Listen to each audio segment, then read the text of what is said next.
My name is Karin Hallock. I work with the customer success team here at Top Software. Today we're going to go over how to export your vendor information out of TOPS 1 and also make sure you have the necessary vendor information you need for your 1099 forms.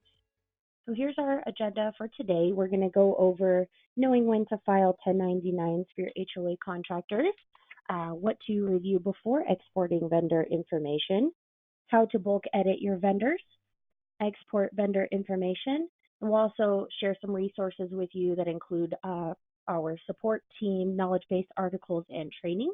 Also go over a quick demo on how to go through your vendor information as well. Okay, so when to issue a 1099. Before we go into steps on how to export your data, I wanted to share information on who should receive a 1099. So the 1099 form is a collection of documents required by the IRS to report various taxable incomes. That information is due January 31st, which is why we wanted to cover this topic for you. So before exporting vendor information, you'll want to make sure the fields listed here are filled out.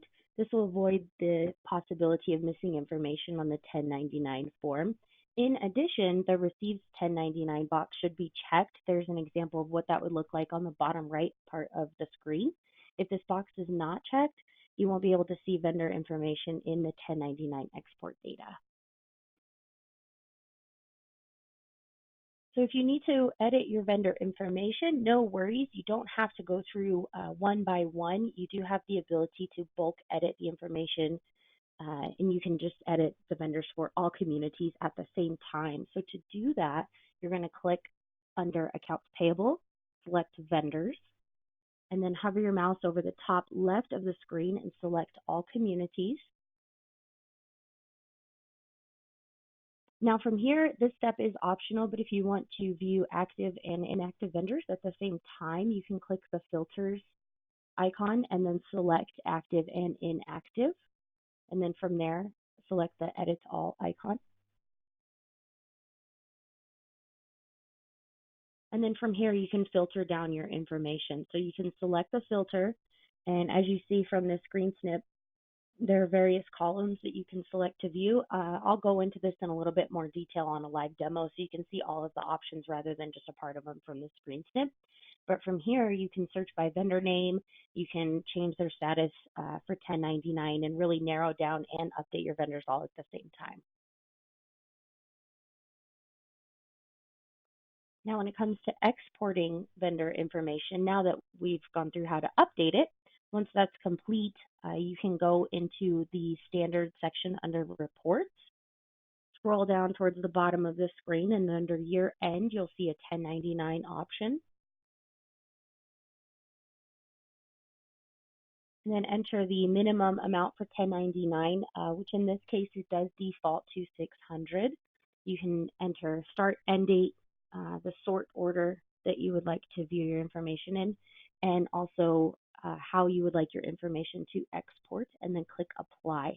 Now on this screen, you'll see that there are two options for export. One of them is right here next to Apply, and the other one is down at the bottom.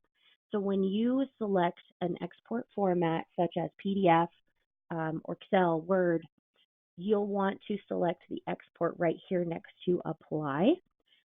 The Export 1099 tax data option will export in CSV format.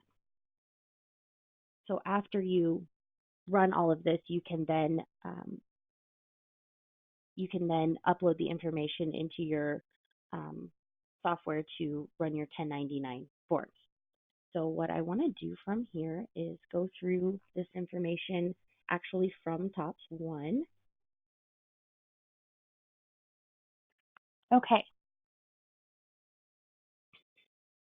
So what I'm going to show you first is the bulk edit.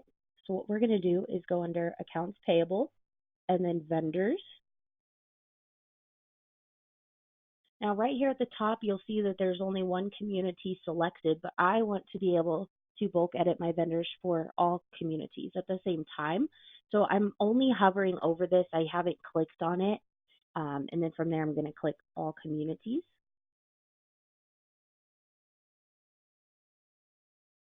Now I mentioned the optional step when we were going through the slides, which is selecting the inactive and active vendors. So to do that, I'm going to click filters right here, and then under filters, select active and inactive.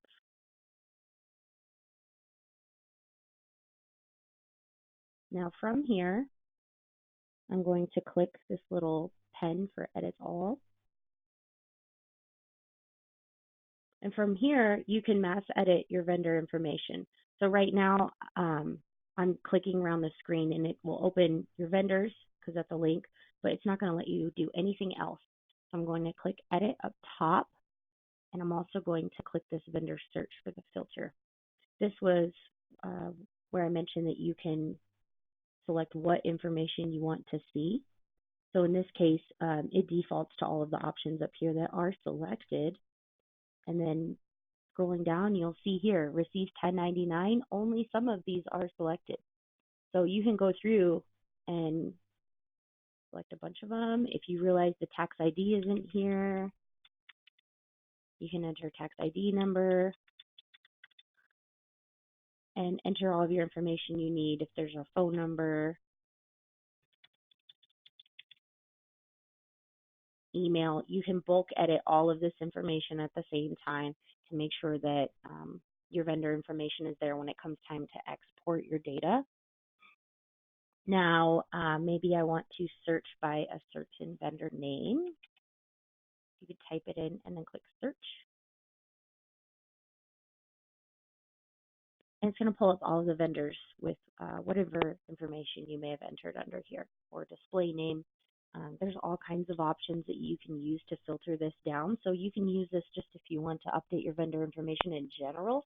But in the case of pulling this for your 1099s, you just want to make sure that all of the required fields are actually complete to prevent issues later on when it comes time to export.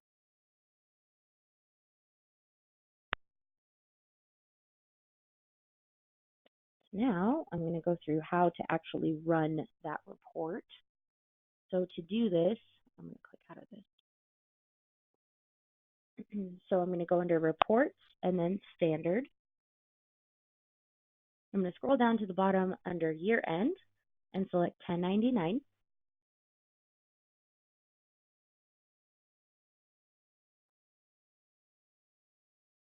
Now from here, like I mentioned before, this auto populates to 600 for the minimum 1099 amount.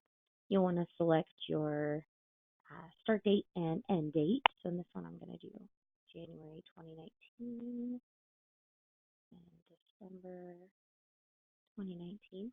And you can select the sort option you'd like. So in this case right now, it's going vendor ID A to Z, but you could do 1099 ID A to Z, Z to A, whichever option you prefer for here. And then the export format. So there's PDF, Excel, you do Word. So let's leave it on PDF for now because I want to show you the difference between the two exports since I mentioned that. I'm going to click apply. Now, let's say instead of exporting in CSV, I do want that actual PDF. I'm going to click it right here, and then you'll see down here at the bottom of the screen that it exports in PDF format. If you select this Export 1099 tax data option, this will always default to CSV. So if there's a different format you want it in, you'll have to select it here and then select this export instead. I think that's it actually. So we went through editing the vendors and then of course how to run the reports. Thank you all so much for joining us today.